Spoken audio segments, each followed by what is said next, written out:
There's an issue that's going on out there, and we didn't want to ignore it. So far this year at Dakota Plains and Dakota Valley Electric Co-ops, there's been 81 accidents between power lines and farm equipment. Now, you're all taking to the field. We know that. For many of you, wheat harvest is already completed. For others, you're in the middle of it. For some, you're just getting started. But you know and I know that there's already waiting for us the beets, the soybeans, the corn, everything else that's out there. Uh, and so what we need to do is just start thinking a little bit about what's out in that field with us. And if you don't believe me that there's been 81 accidents just between Dakota Plains and Dakota Valley Electric Cooperative, I called an old friend, Pat Schaffer, to come on. Pat, good to have you on News and Views. Hi, Joel. What's going on? I mean, 81 really got my attention. Well, farmers are really busy in the spring with compressed into such a short period of time, and everybody was pushing as hard as they can, and machinery's bigger and bigger, and these power line poles along the edge of the fields really took a hit. Here at Dakota Valley, we were really lucky. All that got damaged was the poles and maybe the equipment, but we haven't lost any. No farmers have lost their lives over this. Yeah. For that, we're really grateful. Pat, you've been in the rural electric business for some years. I mean, long time. Yeah, people have counted on you, and you write and have written some of the best, articles, and I love your center pages. I do. Thank you. I do, and there's a reason you win the awards, Pat. There is, but to tell that sad story, which is something is never the goal. To tell that story of how people can lose a limb or lose a life over this, that threat is still there, isn't it, Pat? Oh, heavens, yes. Out west, western North Dakota, young man, college age, lost his life on a sprayer, ran over, I think, an underground, electrical box, and he didn't make it. And I know how that can happen. My husband, those 2012, we had 101 accidents, and my husband was one of the what you might call perpetrators.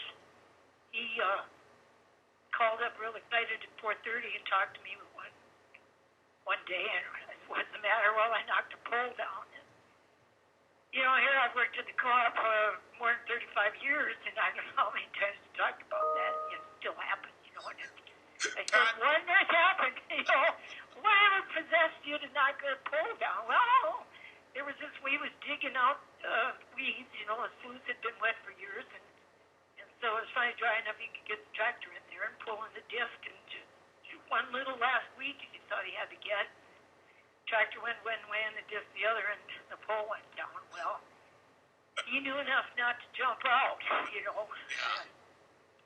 So, all that was hurt was the pole, and $500 to repair it out of our pocket, but, no lives were lost. A temporary outage for, an hour or two till the guys got down there and fixed it. But, Pat, are you still teasing him about that? Yeah, I do. Good for you. And I see the accident reports come in, and, the guys own up to it. I was, auto steer. I think, some guys admit that they're, looking at maps, looking at this, doing that, and that tractor just keeps working its way on down the field, and we've seen it where they knock down three-phase poles. So you're talking 7,200 to 14,000 volts. Yeah. We're talking, some serious electricity there, and laying right on top of the tractor is still hot because the wires hadn't actually, touched anything. Well, the potential for a fatality is just so severe that, it just honestly scares us. There's another part to this as well, too, Pat. The men and women that you get a chance to work with every day. One of your best is John Crump. You know John. Yep, I sure do. And we got a gravel pit right by where I live. They've knocked that pole over so doggone many times, and they wait till a weekend to do it on them. It seems like that's where it goes, yeah. Doesn't it? And then there's John out there working on a weekend when he can't be with his family and everything else, and it just drives you nuts, and it's a good time of year for all of us to remind ourselves to just be careful. and just take a little bit extra time.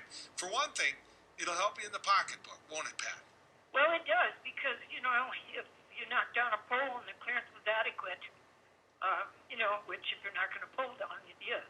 If you get caught in the overhead wires, if there's any question on any approaches to any of your field, if you see that you're getting awful close to those conductors, let us know. Yeah. We'd rather be out there and increase the height on that, either by adding cross arms or taller pole, than have, number one, have you tear the wire down, or number two, even worse, get hurt. Yeah. That's what we're really. Think about our days in utility work together, though, Pat. There weren't such a thing as grain carts when we started. Nope. There weren't such a thing as unloading that combine on the go the way they did. Well, and the combine too. I don't want to age myself, but I can remember the 55, 65 John Deeres. They looked like puppies beside the big units we have nowadays. Yeah, So exactly. everything's so much bigger, so much taller, and we recognize in some cases our clearances could be a little better, especially over some of these approaches. But if you're crossing that line under it, we want to know. Yeah. There's no charge for that. We don't charge you for that. Yeah. Pat, We just figure that's in the normal course of business. We want to take care of it. if we don't do anything else, Pat, other than get people to maybe think about it before they take to harvest, we did a good thing here. So I hope so. I do appreciate you coming on today, Pat. Thank you so much. Thanks so much, Joel. Yep, Pat Schaffer with Dakota Valley, and they're one of the great outfits out there. It's where I get my service, and they do a good job. Jay and his team are just, they run a good shop, and they don't forget what being a co-op is all about. And you know what? Every now and then, they elect some good people to that board that really remind people of it. So good.